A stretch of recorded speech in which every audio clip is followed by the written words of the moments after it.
জলপাইগুড়িতে গিয়ে জল্পেশ মন্দিরে পুজো দেন মুখ্যমন্ত্রী শুভেন্দু অধিকারী। পুজো শেষে জল্পেশ মেলার মাঠের মুক্ত মঞ্চে বিজেপির দলীয় কর্মসূচিতে যোগদান করেন তিনি। তারপর সেখান থেকে উত্তরকন্যায় প্রশাসনিক পর্যালোচনা বৈঠকে যোগ দেন মুখ্যমন্ত্রী। এখান থেকেই উত্তরবঙ্গের একাধিক প্রকল্পের রাস্তা ও উন্নয়নের শিলান্যাস করা হয়। অবশেষে দীর্ঘ প্রতীক্ষার অবসান। মুখ্যমন্ত্রী শুভেন্দু অধিকারীর হাত ধরে উদ্বোধন হয় শিলিগুড়ির বর্ধমান রোডের নতুন রেল উড়ালপুল। এয়ারভিউ মোড় ও ঝঙ্কার মোড়ের সংযোগস্থলে তৈরি এই উড়ালপুলের আনুষ্ঠানিক উদ্বোধন করেন মুখ্যমন্ত্রী। এদিনের কর্মসূচি থেকে পূর্বতন তৃণমূল সরকারকে এক হাত নেন মুখ্যমন্ত্রী। দীর্ঘদিনের প্রত্যাশা পূরণ করে নানা জটিলতা, নানা প্রশাসনিক বাধা, কেন্দ্র রাজ্য টানাপোড়েনের পরে আজকে আমরা বর্ধমান রোডে নতুন এয়ারভিউ মোড় ও ঝঙ্কার মোড়ের মধ্যবর্তী স্থানে উদ্বোধন করতে চলেছি।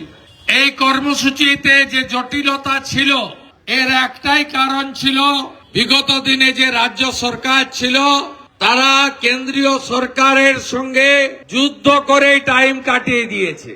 সোমবারের এই উদ্বোধনী অনুষ্ঠান থেকে উত্তরবঙ্গের ভৌগোলিক, কৌশলগত ও প্রশাসনিক গুরুত্বকে সামনে রেখে একাধিক প্রকল্পের কথাও জানিয়েছেন মুখ্যমন্ত্রী। সেই সঙ্গে শুভেন্দু অধিকারী শিলিগুড়িকে উত্তর পূর্ব ভারতের প্রবেশদ্বার এবং চিকেন স্নেক সংলগ্ন জাতীয় নিরাপত্তার অত্যন্ত সংবেদনশীল কেন্দ্র হিসেবে উল্লেখ করেন।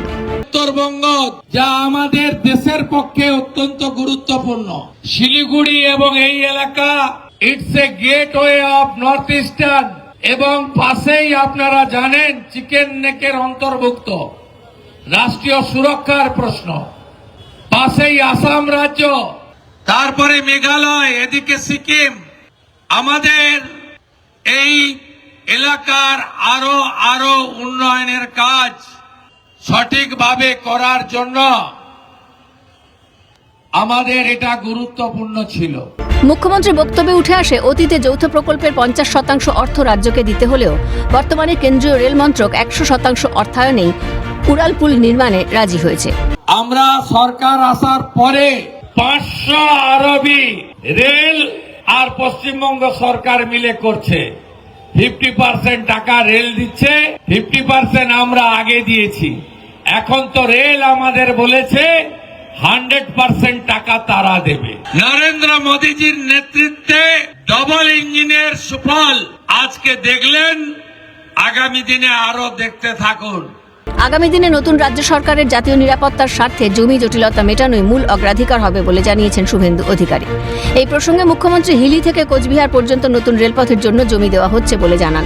সেই সঙ্গে বলেন, আন্তর্জাতিক সীমান্ত সুরক্ষিত করতে বিএসএফকেও জমি দেওয়া হয়েছে। এর পাশাপাশি তিনি সাফ জানান, হাসিমারা বিমানবন্দরকে বাণিজ্যিক ব্যবহারের উপযোগী করে তুলতে জমি বরাদ্দের সঙ্গে বাগডোগরা বিমানবন্দরের সম্প্রসারণের জন্য প্রয়োজনীয় জমি দিচ্ছে রাজ্য সরকার। 7টা রাস্তা এনএইচকে হ্যান্ডওভার করেছি। রেল যেখানে যেখানে জমি চেয়েছে, হিলি থেকে কুচবিহার পর্যন্ত রেলে জমি দেওয়া হচ্ছে। বিএসএফ বর্ডারে সীমান্ত সুরক্ষিত করতে যত জমি চেয়েছে আমরা দিয়েছি।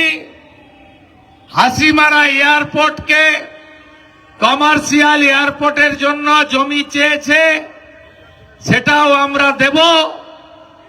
বাগডোগরা এয়ারপোর্টের সম্প্রসারণে আরো জমি দেব।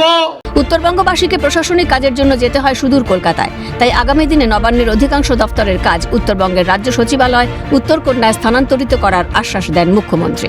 উত্তরকন্যায় অধিকাংশ দপ্তর আমরা ট্রান্সফার করব, যাতে উত্তরবঙ্গের লোকেদের সব কাজের জন্য কলকাতা যেতে না হয়।